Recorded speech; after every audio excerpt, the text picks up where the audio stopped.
Muy buen día, estimado doctor. Somos estudiantes de la carrera de medicina, PAO 9. Vamos a presentar el día de hoy un tema importante que se trata sobre el monitoreo en anestesia. 3. Vamos a empezar hablando acerca de la saturación de oxígeno.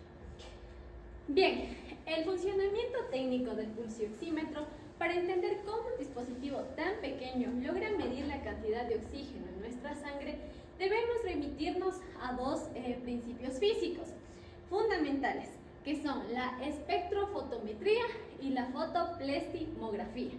En esencia, el pulsioxímetro funciona emitiendo luz a través del lecho capilar, que puede ser el dedo, el lóbulo de la oreja o la frente, para cuantificar cuánta de esa luz es absorbida por la sangre.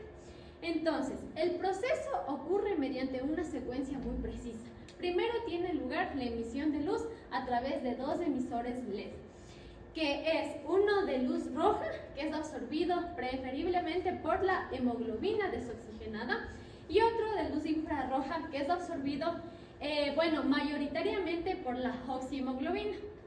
Posterior a ello, un fotodetector situado en el lado opuesto mide la intensidad de la luz que ha logrado atravesar el tejido. Bueno, aquí es donde entra en juego el filtrado de dos señales mediante la fotoplestimografía, ya que el dispositivo es capaz de diferenciar entre el tejido estático, como la piel, el hueso, el músculo y la sangre venosa, de la sangre arterial pulsante, al medir únicamente los cambios en la luz, en la absorción de la luz que ocurre con cada sístole cardíaca. El equipo aísla la señal arterial. Entonces, finalmente, un microprocesador compara la relación entre la absorción de la luz roja y la infrarroja para calcular con gran exactitud el proceso de saturación de oxígeno. Bien, ahora vamos a hablar acerca de la importancia clínica de la curva plestimográfica. Ahora bien, no basta con mirar el número en la pantalla, es crucial interpretar la curva plestimográfica, que es la representación gráfica del pulso arterial. Si bien es cierto, una lectura será confiable únicamente si la calidad de esta onda es adecuada. Desde una perspectiva morfológica, lo ideal es observar una onda suave, simétrica y que presente una incisura dicrótica clara, lo cual marca el cierre de la válvula aórtica. Si observamos una onda regular, fuerte, podemos confiar en la medición, pues indica una excelente perfusión periférica. Por el contrario, una onda irregular suele ser una señal de alerta ante posibles arritmias, como una fibrilación auricular. Asimismo, si la onda aparece pequeña o aplanada, debemos sospechar de una mala perfusión causada por vasoconstricción. Ahora bien, también podemos sospechar de hipotensión, hipotermia o simplemente una mala colocación del sensor. Por último, si la curva es errática o presenta ruido, no debemos considerar el valor de la saturación como válido. Y ahora vamos a hablar acerca de la interpretación de los valores y factores críticos. Bien, es fundamental recordar que la saturación siempre cuenta con una estimación. Si bien es una herramienta invaluable para obtener una precisión absoluta, será necesario una gasometría arterial. Ahora, en cuanto a la interpretación clínica, los valores normales se sitúan entre el 95% y el 100%. Cuando la cifra cae el rango del 91% a 94%, hablamos de una hipoxia leve que requiere vigilancia. Entre el 86% y el 90% estamos ante una hipoxia moderada que habitualmente exige intervención médica y oxígeno suplementario. Finalmente, valores inferiores al 85% representan una hipoxia severa, constituyendo una emergencia médica ante el riesgo inminente de fallo multisistémico. No obstante, debemos ser cautos, ya que existen factores que pueden alterar la lectura y pueden generar incluso falsos negativos o falsos positivos, como por ejemplo el esmalte de uñas, especialmente los esmaltes tonos oscuros, ya que puede provocar una mala perfusión periférica por manos frías, el movimiento excesivo del paciente, también tenemos la luz ambiental intensa o incluso ciertas hemoglobina hemoglobinopatía. Voy a continuar hablando con lo que es la capnografía. La capnografía es un método de monitoreo que mide lo que es la cantidad de dióxido de carbono que el paciente elimina al respirar. Además, estos valores se muestran en una pantalla mediante una curva que se llama capnograma. En la máquina de anestesio, el capnógrafo está conectado a lo que es el circuito respiratorio del paciente y analiza el aire que el paciente exhala en cada respiración. Entonces, este capnógrafo tiene gran utilidad lo que es en anestesiología, porque este es un dispositivo que va a permitir básicamente lo que es medir la concentración de dióxido de carbono, es decir, el aire expirado, y además de presentar lo que son resultados en forma de números y una curva gráfica. Además que este permite evaluar la continuidad de la ventilación del paciente. Entonces, es por ello que durante la anestesiología este suele ser útil para ver si el paciente presenta o no lo que son alteraciones respiratorias y además nos va a ayudar a verificar que el paciente esté ventilando adecuadamente y lo que es confirmar que el tubo endotraqueal esté conectado directamente a lo que es a la tráquea. A su vez, nos va a ayudar a detectar lo que son problemas respiratorios de una forma temprana, además de identificar lo que son desconexiones del circuito de anestesia. Y finalmente lo que nos va a ayudar es evaluar cambios en la circulación y el metabolismo del paciente. Es decir, que el capnógrafo es un vigilante de la respiración del paciente durante la cirugía. Bueno, en cuanto al análisis de la curva capnográfica, vamos a tener 4 fases. Teniendo la primera fase, que es la línea de base, que básicamente nos va a representar el inicio de la expiración, es decir, que la salida del aire de las vías respiratorias básicamente son aquellas que no van a contener dióxido de carbono, es decir, que su valor va a ser cercano a 0. En cuanto a la fase 2, vamos a hablar de un ascenso rápido, que básicamente va a comenzar a salir el aire proveniente de lo que son los pulmones, es decir, que aquí la concentración de dióxido de carbono va a aumentar rápidamente y vamos a tener que la curva va a ascender de una forma pronunciada. Después tenemos lo que es la fase 3, que va a ser meseta alveolar. Esta corresponde a la salida del aire a vuelta de los alveolos, es decir, que la concentración de dióxido de carbono se va a mantener relativamente estable, es decir, en una meseta como se puede observar. Y finalmente tenemos lo que es la fase 4, que va a ser el descenso inspiratorio.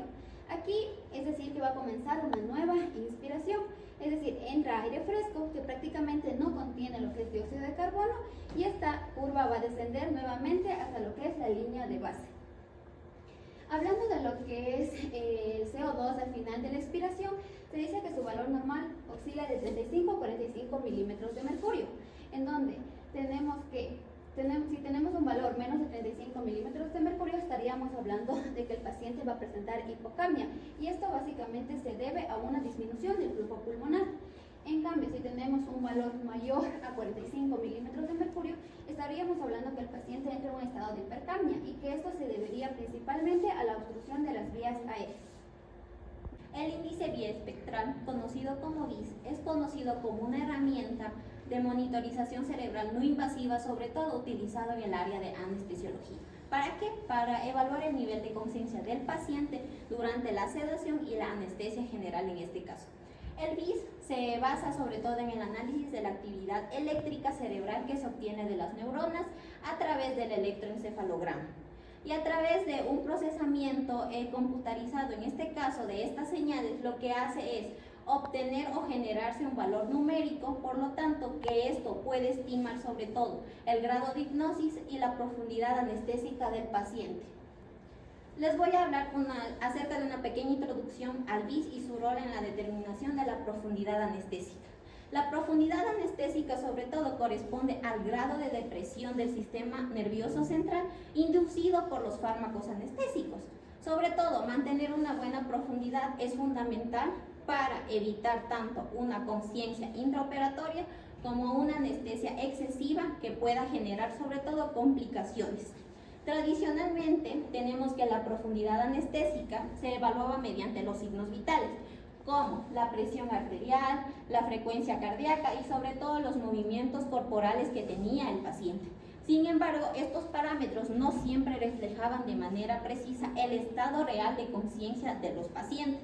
Por esta razón, el índice biespectral se ha convertido en una herramienta importante en la práctica anestésica moderna. Sin embargo, su uso permite monitorizar de forma continua la actividad cerebral y sobre todo orientar al anestesiólogo en el ajuste, sobre todo de los medicamentos anestésicos, contribuyendo a una anestesia más segura y personalizada en este caso. Tenemos que también el BIS ayuda a disminuir el riesgo de despertar, en este caso durante una cirugía, optimiza la administración de anestésicos y favorece una recuperación más rápida, sobre todo después del procedimiento. El funcionamiento del BIS comienza principalmente con la colocación de los sensores adhesivos en la frente del paciente.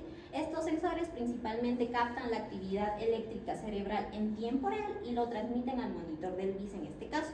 Tenemos que un valor de 100 corresponde a una persona completamente despierta, consciente y alerta, mientras que los valores entre 80 y 100 indican que el paciente está en vigilia o sedación ligera, donde el paciente mantiene una capacidad de responder a estímulos verbales en este caso.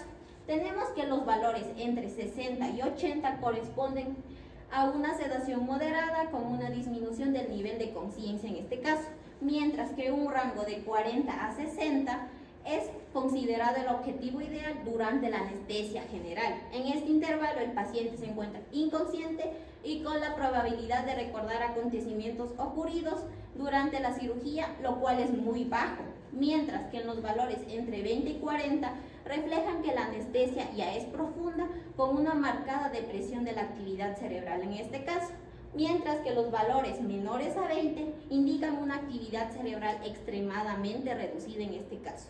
Finalmente, un valor que sea cercano, en este caso a 0, presenta una ausencia casi total de la actividad cerebral detectable por el monitor en este caso. Por lo tanto, se dice que el BIS, gracias a su capacidad de proporcionar información objetiva sobre el nivel de conciencia de un paciente, permite optimizar sobre todo el manejo de un anestésico, mejorar la seguridad durante los procedimientos quirúrgicos y sobre todo reducir el riesgo de complicaciones relacionados con una anestesia inadecuada.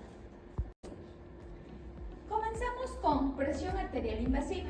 ¿Qué es esto? La presión arterial invasiva consiste en la medición directa de la presión dentro de una arteria a través de un catéter que está conectado en sí a un sistema de transducción que convierte la presión mecánica en señales eléctricas que va a estar mostrado en un monitor, como lo podemos observar. Ahora bien, ¿en qué indicaciones se utiliza? Se utiliza principalmente en cirugías mayores con riesgo de inestabilidad hemodinámica. Además de que también en cirugía cardiovascular, neurocirugía, paciente que está en estado de shock, pacientes que van a requerir en sí un fármaco vasoactivo. Además de esto, la necesidad de extracción frecuente de gases arteriales. Además, incluye a pacientes con cambios rápidos en la presión arterial. El sistema está conformado por el catéter arterial, la tubuladura rígida llena de solución salina. Además de esto tenemos la bolsa priorizada a 300 milímetros de mercurio, el transductor de presión, el cable conectado al monitor. Como podemos observar en el monitor, se observa la curvatura arterial. Ahora bien, ¿cuáles son los sitios de inserción más utilizados? Primero tenemos la arteria radial, la arteria femoral, la arteria braquial, además de esto la arteria dorsal del pie y por último la arteria axilar. En la interpretación tenemos el ascenso sistólico, el punto verde como lo podemos observar, es la subida rápida de la onda. Entonces, ¿qué está pasando aquí? Aquí es donde comienza el latido cardíaco.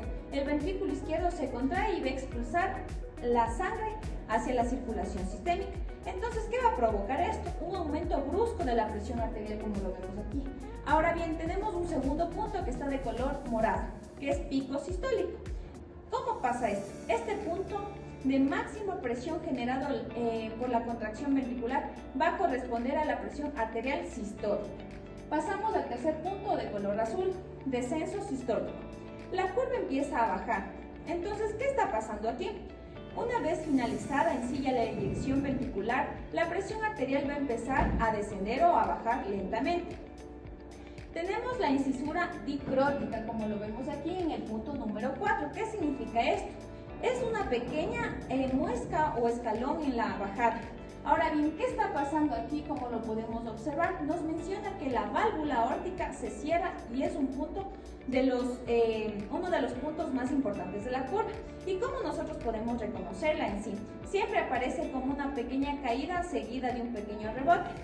¿Cómo lo vamos a explicar entonces de otras palabras? La incisura dicrótica representa el cierre en sí de la válvula aórtica y marca el final de la sístole y el inicio de la diástole. Ahora bien, tenemos el punto 5, la fase diastólica, como lo vemos aquí. La curva sigue bajando lentamente, y entonces, ¿qué está pasando? El corazón se va a relajar, la sangre continua avanza hacia los tejidos, la presión alcanza su valor mínimo. Entonces, en otras palabras, durante la diástole el corazón se encuentra relajado y la presión arterial disminuye hasta alcanzar la presión diastólica en sí. Además de esto, ¿qué significan los valores? La paz, que es la presión arterial sistólica, es la presión máxima durante la contracción ventricular. Ahora bien, el de color verde, que es la paz, presión arterial diastólica, presión mínima durante la relajación ventricular. Por último, también tenemos la PAM, que es la presión arterial media, presión promedio durante el ciclo cardíaco. Entonces, ¿cuál es su valor normal en un adulto? La paz es de 90 a 140 milímetros de mercurio, la PAD de 60 a 90 milímetros de mercurio y la PAM 65 a 100 milímetros de mercurio. Que esto es importante en una persona. Además, durante la anestesia se busca mantener una PAM mayor de 65 milímetros de mercurio, para así asegurar la perfusión de los órganos en el paciente que está en anestesia. Ahora vamos a hablar sobre el electrocardiograma en derivaciones bipolares. Ahora, ¿qué es un electrocardiograma y cómo funciona? Bueno, las actividades eléctricas del corazón pueden ser recogidas en la piel por medio de electrodos. Un electrocardiógrafo registra estas actividades y las muestra gráficamente representando el potencial eléctrico global del corazón, conforme cambia a través del tiempo durante cada ciclo cardíaco. El electrocardiograma de 12 derivaciones representa a las 12 vistas eléctricas del corazón desde 12 puntos diferentes. Ahora, ¿qué es el principio de medición? Bueno, este principio de medición es la medida del voltaje que requiere dos polos, negativo y positivo. El electrocardiógrafo usa el polo negativo como una referencia de cero y la posición del polo positivo es el punto de vista en la derivación. La línea que conecta ambos polos es la línea de la visión del electrocardiograma. La despolarización en dirección a la derivación produce una onda positiva en dirección contraria a la onda negativa. Ahora, la clasificación de las 12 derivaciones. Las 6 derivaciones de los miembros miran al corazón en el plano frontal y se obtienen de 3 electrodos: el brazo derecho, brazo izquierdo y pierna izquierda. El electrodo de la pierna derecha es un electrodo a tierra. Ahora, sobre las derivaciones bipolares, de 1, de 2 y de 3. De 1 va a brazo izquierdo con brazo derecho, que es la vista lateral izquierda. De 2, pierna izquierda, brazo derecho con una vista inferior izquierda. El de 3, pierna izquierda, brazo izquierda con una vista inferior derecha del corazón. Ahora sobre las derivaciones unipolares, ampliadas y precordiales. Bueno, las derivaciones son ABR, ABL y ABF. Utilizan un electrodo de un miembro como polo positivo y toman el promedio de los otros dos como referencia cero. Las derivaciones precordiales van de B1 a B6, miran el corazón en un plano horizontal. La derivación ABR es unipolar ampliada, lado superior derecho del corazón. ABL unipolar ampliada, lado superior izquierdo del corazón. Y ABF es unipolar ampliada con una pared inferior del corazón. De B1 a B6 son precordiales, unipolares. Un plano horizontal, una visión anterior y lateral. Ahora sobre las ondas del electrocardiograma. Bueno, cada onda o segmento del electrocardiograma corresponde a un acontecimiento específico del ciclo eléctrico cardíaco, donde la onda P es un disparo del nodo sinusal con una despolarización auricular y un llenado auricular. Ahora, el segmento PQ. Este es una conducción de la señal del nodo sinusal al nodo auriculoventricular. La onda Q es una despolarización del tabique interventricular. La onda R es una despolarización de la masa ventricular principal. La onda S es la última etapa de la despolarización ventricular, que sería la base. El complejo QRS es una despolarización ventricular total con una pola contracción. El segmento ST es la meseta del potencial de acción, donde los ventrículos bombean sangre. La onda T va a haber una repolarización ventricular donde da el inicio de la diástole. El intervalo QT es sístole eléctrica total, una despolarización más una repolarización ventricular. Ahora, ¿por qué el electrocardiograma es obligatorio en anestesia? Bueno, el electrocardiograma es un monitoreo obligatorio en todo acto anestésico. Permite vigilar la actividad eléctrica cardíaca en tiempo real y detectar complicaciones potencialmente fatales.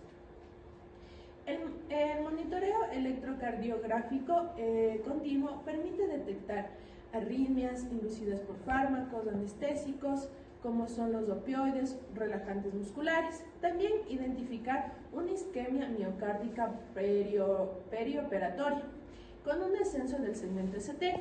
Reconocer alteraciones electrolíticas como la hipopotasemia, la hipercalemia. También vigilar efectos cardiovasculares de la intubación, laringoscopía y el estímulo quirúrgico. También el monitoreo de la respuesta hemodinámica durante la inducción, mantenimiento y también la recuperación anestésica.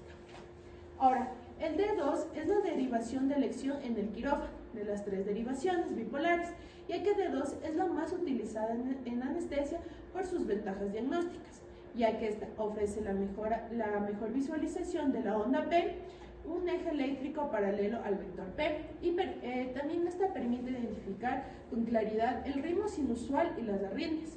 También es la derivación con mayor amplitud del complejo QRS en la mayoría de pacientes. También se combina con B5 para detectar isquemia anterior izquierda. Ahora, los hallazgos del electrocardiograma y conductas anestésicas. Aquí puede haber una bradicardia por opioides, por un reflejo vagal por intubación. También se puede haber una taquicardia sinusual por hipovolemia, dolor o fiebre, una extrasístole ventricular por hipoxia, hipercardia, hipopotasemia. También va a haber un descenso del ST por una isquemia miocardíaca, hipotensión, un flúter auricular por una hipoxia, una hipercapnia o cardiopatía, y un QT prolongado por halógenos, propofol o una hipocalemia, una sistolia por una hipoxia severa, intoxicación o una embolia pulmonar. Ahora, la colocación de los electrodos en el quirófano. Bueno, el sistema estándar es de 5 electrodos en anestesia, que este permite obtener de 1, de 2, de 3 y B5. El rojo es en brazo derecho, muñeca o hombro derecho. El amarillo va en brazo izquierdo, muñeca o hombro izquierdo. El verde va en pierna izquierda, tobillo o muslo izquierdo. El negro va en pierna derecha, que es el electrodo de tierra de referencia. Y el blanco es precordial, una posición B5 en el quinto espacio intercostal de la línea axilar anterior izquierda. Ahora, los consejos prácticos. En cirugía, con el electrobisturí monopolar, colocar el electrodo de tierra del bisturí lo más alejado posible del corazón para así evitar interferencias en el trazado del electrocardiograma. Bueno, en conclusión, el electrocardiograma con derivaciones bipolares integra la fisiología eléctrica cardíaca con la práctica clínica anestésica, comprender los fundamentos de cada onda y cada segmento, que permite al anestesiólogo interpretar con precisión el trazado en tiempo real. D2 es la derivación de elección por su claridad diagnóstica, mientras que el reconocimiento inmediato de arritmias, cambios isquémicos y alteraciones electrolíticas son competencias fundamentales e indispensables. Monitoreo de la relajación neuromuscular. Los estimuladores neuromusculares son dispositivos electrónicos que permiten evaluar objetivamente el grado de bloqueo neuromuscular producido por los bloqueadores musculares utilizados durante la anestesia. Su funcionamiento consiste en aplicar impulsos eléctricos controlados sobre el nervio periférico y observar o medir la respuesta muscular obtenida. Los nervios más utilizados son el nervio cubital que va a permitir evaluar la respuesta del músculo abductor del pulgar. El nervio facial, este va a permitir evaluar la respuesta del músculo orbicular del ojo. El nervio tibial posterior, este va a permitir evaluar la flexión del dedo pulgar gordo. El nervio peroneo, que permite evaluar los movimientos del pie. ¿Para qué se utilizan? Se utilizan para determinar el inicio del bloqueo neuromuscular, evaluar la profundidad del bloqueo durante la cirugía y determinar el momento adecuado para administrar agentes reversores. Su uso permite una administración más segura y precisa de los bloqueadores neuromusculares, reduciendo complicaciones respiratorias y mejorando la seguridad del paciente. Interpretación de los patrones de respuesta y su importancia en la administración de los bloqueadores neuromusculares. Los estimuladores neuromusculares se utilizan en diferentes patrones de estimulación para valorar el grado de bloqueo neuromuscular. El Train-Odpur consiste en 4 estímulos eléctricos aplicados a una frecuencia de 2 Hz. Interpretación: con 4 respuestas existe un bloqueo mínimo o ausente. Con 3 respuestas hay un bloqueo moderado. Con 2 respuestas hay un bloqueo significativo. Con 1 respuesta hay un bloqueo profundo. Y con 0 respuestas hay un bloqueo muy profundo. Además, se calcula la relación de Train-Odpur ratio. Si este es mayor a 0.9, existe una presencia de una recuperación adecuada. Y si este es menor a 0.9, existe un bloqueo residual. En cuanto a la importancia clínica, va a permitir determinar si se requieren dosis adicionales de relajante muscular o si el paciente está listo para la reversión y extubación. En cuanto a la estimulación tetánica, consiste en aplicar estímulos rápidos de aproximadamente 50 Hz durante 5 segundos. Si hay respuesta sostenida, entonces se presenta una ausencia de bloqueo significativo. Y si hay un desvanecimiento, esto indica que existe una presencia de bloqueo neuromuscular. En cuanto a su importancia clínica, ayuda a detectar bloqueos profundos cuando el Train-Odpur no proporciona información suficiente. Conteo postetánico. Este se utiliza cuando no existe una respuesta al Train-Odpur. En cuanto a su interpretación, si existen pocas respuestas, existe un bloqueo muy profundo, y si es que existe mayor número de respuestas, presenta una recuperación más cercana. En cuanto a su importancia clínica, va a permitir valorar la profundidad extrema del bloqueo y estimar el tiempo de recuperación. El estímulo único. Este consiste en estímulos aislados administrados a intervalos regulares. En cuanto a su interpretación, tiene escasa utilidad clínica porque requiere una medición basal previa para comparar resultados. En cuanto a su importancia clínica, actualmente se utiliza poco en comparación con otros métodos que son más precisos. En cuanto a su importancia de la interpretación de los patrones, se menciona que la correcta interpretación de los patrones de respuesta va a permitir ajustar dosis de los bloqueadores neuromusculares, va a evitar la administración excesiva de relajantes, permite mantener condiciones quirúrgicas adecuadas y va a determinar el momento adecuado para la administración de neostigmina o Sugan-Madex, y de esta manera se permite confirmar una recuperación neuromuscular completa. Además, va a prevenir el bloqueo neuromuscular residual postoperatorio. Esperamos que este video haya sido fructífero y muchas gracias por su atención.